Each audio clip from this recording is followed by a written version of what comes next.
Hello everyone, welcome back to my channel.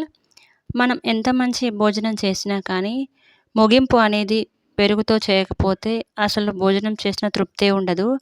మరి అలాంటి పెరుగును ఇంట్లోనే ఏ విధంగా రెడీ చేసుకోవాలో చూద్దాము, ఎలాంటి ప్రిజర్వేటివ్స్ లేకుండా.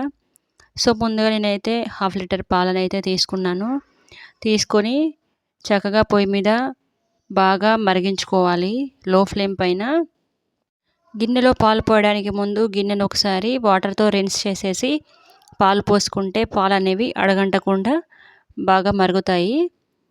ఈ విధంగా బాగా మరిగించుకున్న పాలని స్టవ్ ఆపేసి పక్కన పెట్టుకోవాలి. గోరువెచ్చగా అయ్యేంత వరకు పక్కన ఉంచుకోవాలి. గోరువెచ్చగా అయినా అంటే లూక్ వామ్ అంత వేడి ఉన్న తర్వాత ఆల్రెడీ ఇంట్లో ఉన్న కమ్మటి పెరుగును మాత్రమే తీసుకోవాలి, పులుసుపోయిన దాన్ని తీసుకోకూడదు.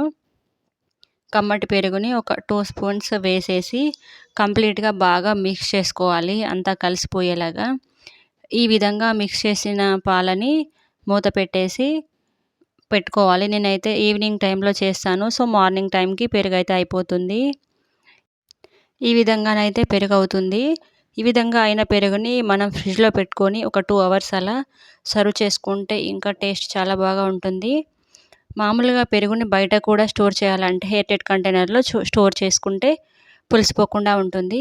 ఈ వీడియో కనుక నచ్చినట్లయితే ఒక లైక్ చేయండి. Thanks for watching.